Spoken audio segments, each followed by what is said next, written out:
Jambo. Jambo sana. Umoja anaweza jitambulisha? Unaitwa nani? Hakizimana, Jackson Hakizimana. Umetokea wapi? Sange.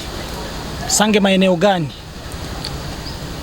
Mahile milima tu ya Sange. Kabla hujafika Sange, nyumbani ni wapi? Kwenu ni wapi? Na kwa kufika Sange ulifika namna gani?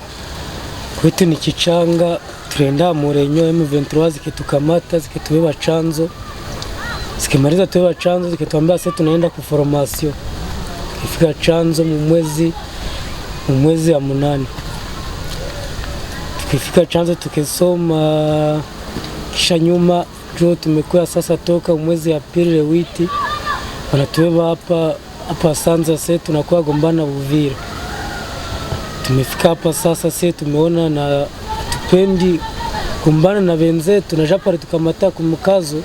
Njo sasa tumependa tutoke kure tukwe pamoja na wenzetu.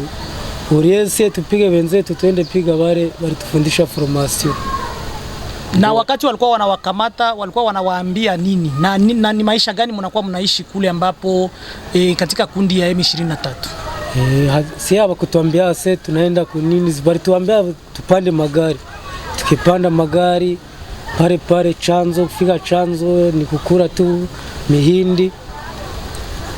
Tukikuwa kule kuna kunyorewa, kuna kufavara, kuna kunawa, ni kukua tu kule kuma formation ya kukaza tu. Apre miezi 6 ndio bali tutosha kule. Sasa tunakuwa gomboa nchi yetu. Kugomboa nchi yenu, wewe una miaka ngapi na una muda gani tangu uko katika kundi ya M23?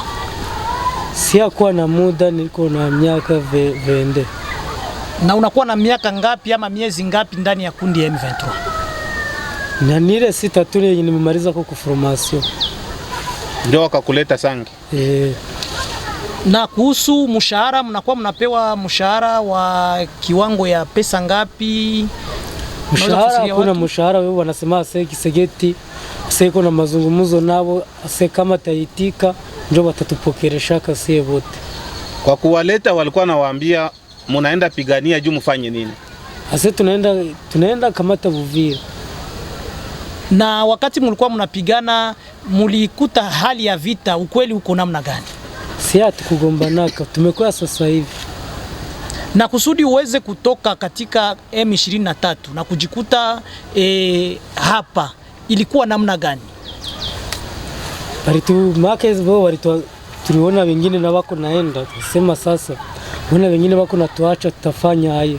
Mage mlitoroka? Ndio tulibatoroka sasa. Mkatoroka mnavala hivi? Na bunduki. Bebo habaitike uvari tennis vile, habaitike kwa na telefoni, habaitike kila kitu chote.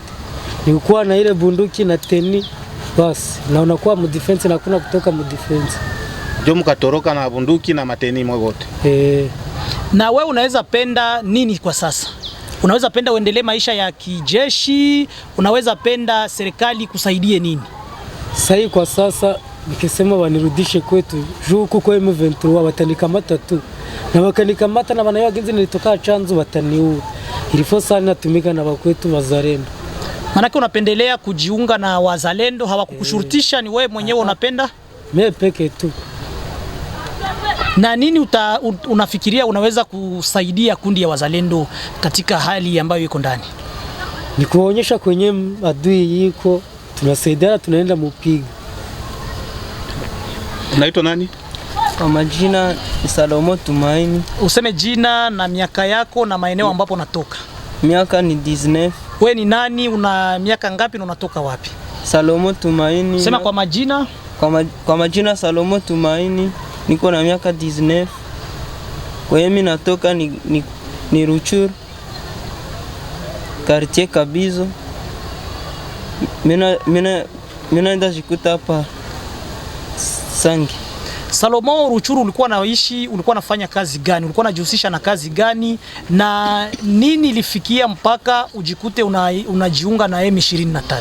Mimi nilikuwa nasoma, akisema asitende sikia renyo, baketubeba pale chanzo. Paka sasa hivi nikijikuta mkisoda hivi. Ndio wakawaleta Sange. Baada ya kufika Sange, mlifaa miezi mingapi pale? hapa Sange hatuyamaliza hata tunamaliza kwa juma 2. So kwa nini mmetoka kwa M23 wakati wanasema kama wanawapokeza vizuri, mnakuwa katika hali nzuri? Hakuna maisha yenyewe wanatupatia, maisha tu ni magumu pale. Ndio mkaona mjiunge na FARDC na wazalendo? Maisha ni magumu kivipi? Unaweza fasiria maisha, hali halisi ambayo mnakuwa mnaishi ndani ya kundi ya M23? Kutonawa na kuvala mavazi moya, kuna kushanje vile navyo vinaweza mchawa make zilikuwa zishakuwa za mingi, vinaweza acha vinaacha nje tunatoka kule. Na wewe baada wakati ulitoroka ukafika mpaka kwenye kambi za wazalendo, ulijihisi namna gani na nini unaweza penda wakufanyizia? Mie sasa hivi beba nezi nisaidia nikipata uhuru wa kunirudisha kupale nezi rudia. Haufie maisha yako wakati maeneo hizo ambapo umetoka zimezibitiwa na M23 ambayo ulikimbia? Hauogope wakikurudisha kwenu kama watakumalizia maisha wale wa M23? Siwezi rudia kwetu kama kabla vita haiaishi. Banezi ni Na muna idadi ya vijana ngapi ambao walishurutishwa? Unafikiri mnaweza kuwa idadi ya vijana ngapi? Ni wa mingi sana, wanaweza fika mu 300,000. 300,000. Ndio mulikamatwa tu kwa nguvu na mkaletwa? 300,000 njo mnazi ona ginzi make nani yetu kutoka ile promotion yetu kutoka, wanaweza fika mu 300,000. Na hapa ambapo mupo mnaishi namna gani? Wanawakamata namna gani wazalendo ambao waliwashika? Wanawakamata namna gani? Kimaisha wanawachukulia namna gani? Hakuna shida. Chakula walitupatia tukikula, maka hakuna shida, tulishasikia uhuru. Hamkupigwa, hamkufanya? Hapana, bakutugusa. Na mnasema nini ujumbe wenu nyinyi washikwa ambao mmekamatwa na wazalendo? Mnasema nini? Chenye tunasema tu ni kusema wale wenye tulikuwa nabo chanzo na wako na size wako na tuona tuginzi tuko. Ilifo nao bakuye batoke mwa ile mawazo yenye wako mju. Ile chama iko chama ni chama ya kuua, chama ya kuharibisha watu. Chenye hizi bambia nabo ni kutoka pale tu wanakuye. Tunasema tunagombania nchi yetu sawa vile nabo wako nasema sana wanagombania nchi yao. Sawa, kamanda, labda una kile cha kuongeza kuhusu hao washikwa? Kiukweli kutokana na jinsi mmeshasikia jinsi wanazungumuza, sisi tunajua kwamba tukichukua mateka hatukuagi na hofu yoyote kusema kwamba tunaweza kuwafanya kitu kibaya. Kwanza ni kuwapatia ile kitu ambacho walikuwa wanatafuta. Wanatafuta amani, wanatafuta usalama. Na ndio maana unaona kwamba tunafika kwa wakati kila mtu ambaye tunashika mwenye amejiripoti tunampatiaga chakula, tunampa maji anaoga, mavazi natakiwa badilishe, aikae vizuri, ajisikie kwamba iko huru. Ule kuna kama yeye jinsi amesha toka kusema, hapana, mimi nitabaki hapa nitumike na wazalendo. Ni wajibu wetu sisi kuangalia jinsi ya kufanya kwa ajili yao. Na kama hapana, tunakamata tunatia kwenye serikali, serikali ndio inajua nini cha kufanya kwa ajili yao. Na serikali kwanza cha zaidi ndio itawapatia usalama na zaidi na mambo mengine ya kufanya kadhalika. Na ndio maana nimesema kwamba shukrani sana kwa Rais Felix Tshisekedi kutokana na jinsi ametukumbuka na amesema kwamba kila umoja ni lazima akumbukiwe na Rais Tshisekedi kwa usalama, kwa kupewa chakula, kwa kupewa msaada kidogo wa pesa, ili mradi kila mtu ajisikie iko huru katika nchi yake.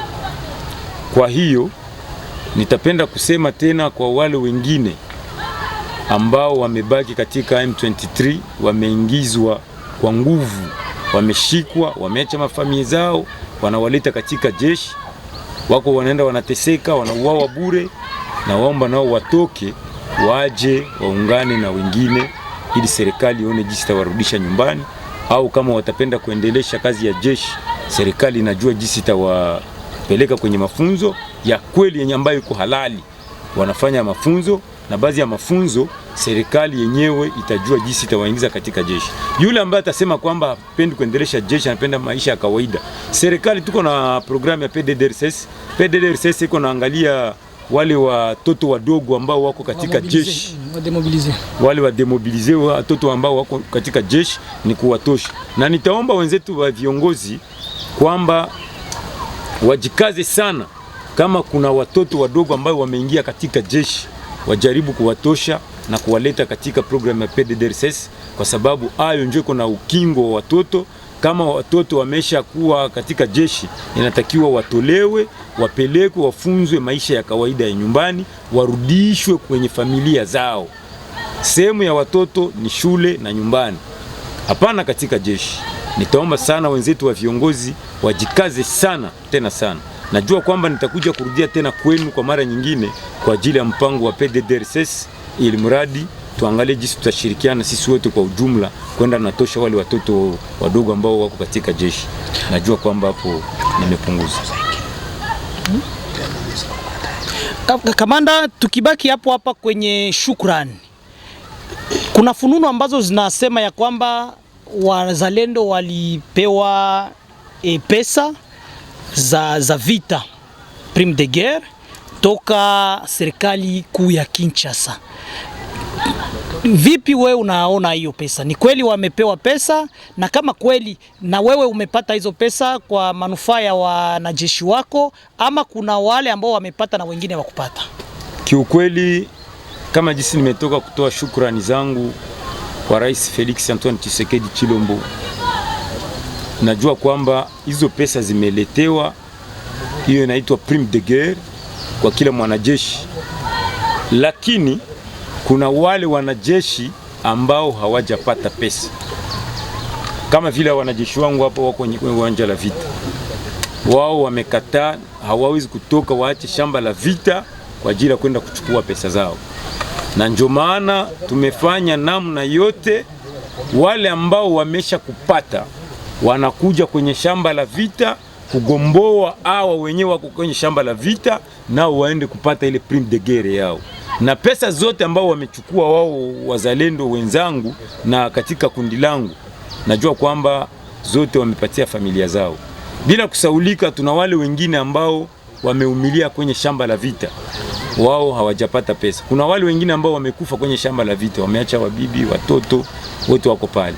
Naomba serikali ikumbuke wale watu zaidi tena sana. Na najua kwamba kuna wale ambao hawajapata pesa zao mpaka sasa hivi mimi nazungumza. Na kuna